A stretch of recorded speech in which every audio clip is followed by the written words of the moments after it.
Hi അസ്സലാമു അലൈക്കും. എല്ലാവർക്കും സുഖമല്ലേ? നോമ്പൊക്കെയല്ലേ വരുന്നത്. എല്ലാവരും ഒരുക്കങ്ങളൊക്കെ കഴിഞ്ഞോ? ഇന്ന് നമുക്ക് ഒരൊറ്റ മാവ് കൊണ്ട് 5 തരം വിഭവങ്ങൾ എങ്ങനെ ഉണ്ടാക്കാൻ നോക്കാം. അതിന് വേണ്ടിയിട്ട് തിളച്ച വെള്ളത്തിലേക്ക് ഞാൻ പൊന്നി റൈസാണ് ഇട്ട് കൊടുത്തിട്ടുള്ളത്. അതൊരു 4-5 മണിക്കൂർ കുതിർത്ത് വെച്ചതിന് ശേഷം ഒന്ന് കഴുകി വാർത്തിട്ട് അതിലേക്ക് 1 കപ്പ് തേങ്ങയും വലിയ ഉള്ളി ഇട്ട് കൊടുത്തിട്ടുണ്ട്. പിന്നെ വലിയ ജീരകവും ഇട്ട് കൊടുത്ത് കുറച്ച് ഉപ്പും ഇട്ടിട്ട് നന്നായിട്ടൊന്ന് മിക്സാക്കി വെക്കാം. അതിനുശേഷം നമുക്ക് പകുതി എടുത്തിട്ട് ആദ്യം ഒന്ന് അരച്ചു വെക്കാം. അത് നല്ലോണം അരയണ്ട, അതുകൊണ്ടാണ് ആദ്യം പകുതി എടുത്തിട്ട് അരയ്ക്കുന്നത്. നമുക്ക് നെയ്പത്തലിനും കല്ലുമ്മക്കായ്ക്കൊന്നും കൂടുതൽ അരയേണ്ട ആവശ്യമില്ല. ഈ ഒരു പരുവത്തിലാണ് നമുക്ക് വേണ്ടത്.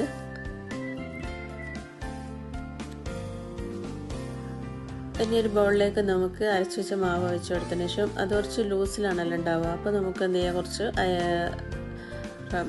ഒറോട്ടിപ്പൊടി ഇട്ട് കൊടുത്തിട്ട് അതൊന്ന് മിക്സാക്കി എടുക്കാം. ഒറോട്ടിപ്പൊടി ഇല്ലാത്തവർ പൊന്നി റൈസും 1 കപ്പ് പൊന്നി റൈസ് ആണെങ്കിൽ 1/4 കപ്പ് പച്ചരിയും കൂടി കൂട്ടിയിട്ട് ഒന്ന് കഴുകി വാർത്തിട്ട് ഒന്ന് ഫാനിൻ്റെ ചോട്ടിലിട്ടിട്ട് ഉണക്കിയിട്ട് പൊടിച്ചെടുത്താൽ മതി. നല്ല ഒറോട്ടിപ്പൊടി തന്നെയാണ് കിട്ടുന്നത്. ഇതുപോലെ നമുക്ക് അരച്ചെടുക്കുക. കുറച്ച് വലിയ ജീരകം കൂടെ നമുക്കിതിലേക്ക് ആഡാക്കി കൊടുക്കാം. അതൊരു ടേസ്റ്റിന് വേണ്ടിയിട്ടാണ്. ഇനി ആദ്യം നമുക്ക് കല്ലുമ്മക്കായ് നിറച്ചെടുക്കാം. കഴുകി വൃത്തിയാക്കി വെച്ചിട്ടുള്ള കല്ലുമ്മക്കായിലേക്ക് നമുക്ക് പൊടി നിറച്ചു കൊടുക്കാം.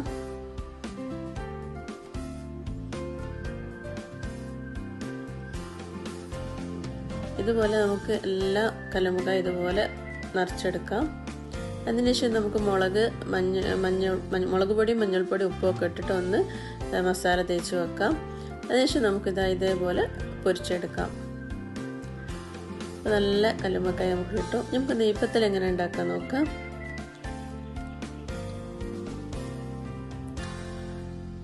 അതിനുവേണ്ടി നമുക്ക് ചീനച്ചട്ടിയിലേക്ക് ചെറിയ പത്തിരി ആക്കിയിട്ട് ഇതുപോലെ നമുക്ക് ഇട്ടിട്ട് പൊരിച്ചെടുത്തെടുക്കാം. നല്ലോണം പൊങ്ങി വരും. നമ്മൾ അരി അരച്ചെടുക്കുന്ന ഒരു പരുവാണ് അതിന്. ചിലരൊക്കെ പറയും എന്തുകൊണ്ടാണ് നെയ്പത്തൽ കല്ല് പോലെ ആയിപ്പോകുന്നതെന്നുള്ളത്. നല്ല സോഫ്റ്റാണ് ഇങ്ങനെ നമ്മൾ അരച്ചെടുത്ത് ചുട്ടെടുത്താൽ.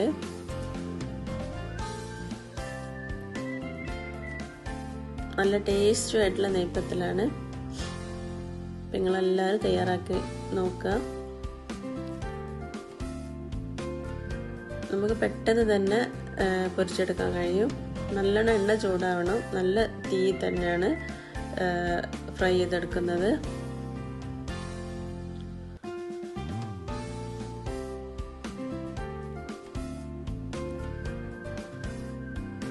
ഇതുപോലെ നമുക്ക് എല്ലാ നെയ്പത്തലും ഇതുപോലെ പൊരിച്ചെടുക്കാം. ഇനി നമുക്ക് അടുത്ത അരി നമുക്ക് മിക്സിയുടെ ജാറിലേക്ക് ഇട്ട് കൊടുക്കാം. അതിനുശേഷം വെള്ളം ഒഴിച്ചിട്ട് ഒന്ന് നല്ലോണം പേസ്റ്റ് രൂപത്തിൽ തന്നെ നന്നായിട്ടൊന്ന് അരച്ചെടുക്കാം. ഒരു ബൗളിലേക്ക് മാറ്റിയിട്ട് നമ്മൾ നേരത്തെ ചെയ്ത പോലെ തന്നെ ഒറോട്ടിപ്പൊടി ഇട്ടിട്ട് നന്നായിട്ടൊന്ന് മിക്സാക്കി കൊടുക്കാം. നമ്മൾ ഉപ്പ് ആദ്യം തന്നെ ചേർത്തുകൊണ്ട് ഉപ്പ് വേണമെങ്കിൽ മാത്രം ചേർത്ത് കൊടുത്താൽ മതി. ഉപ്പുണ്ടാവും.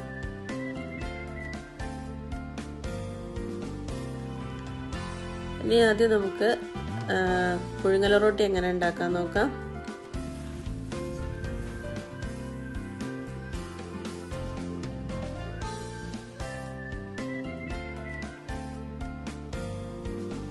ഇനി ഒരു പാനിലേക്ക് നമുക്ക്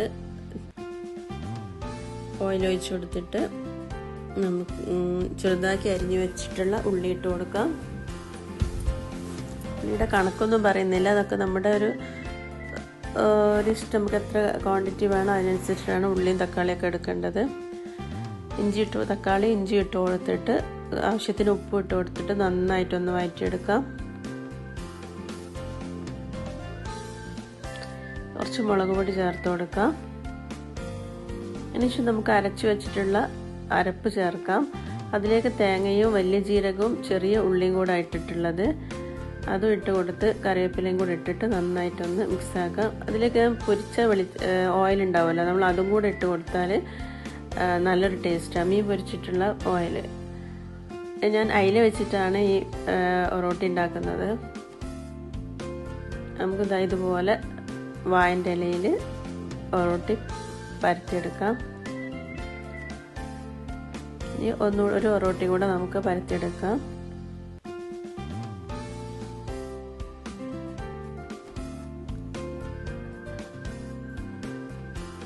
ഇതിലേക്ക് നമുക്ക് തയ്യാറാക്കി വെച്ചിട്ടുള്ള മസാല ഇട്ട് കൊടുക്കാം. ഏത് മീനാണ് നമ്മൾ വെക്കുന്നത് വെച്ചാൽ ആ മീൻ വെച്ച് കൊടുക്കാം. ഞാൻ അയില ആയതുകൊണ്ട് അയിലാണ് വെച്ച് കൊടുത്തിട്ടുള്ളത്.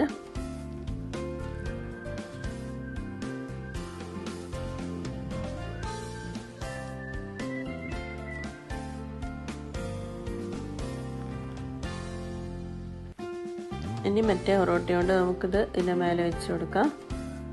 എന്നിട്ട് ആവിച്ചെമ്പിൽ പുഴുങ്ങിയെടുക്കുകയാണ് ചെയ്യുന്നത്.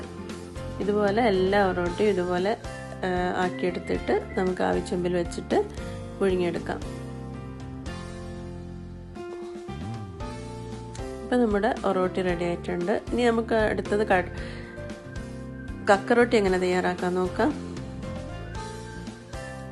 കക്കറോട്ടിക്ക് നമുക്ക് ഇതുപോലെ ചെറിയ ബോൾസ് ആക്കിയിട്ട് ഇട്ട് കൊടുത്തിട്ട് ആ മാവന്നാണ് ഇതുപോലെ ചെറിയ ബോൾസ് ആക്കി ഇട്ട് കൊടുക്കാം.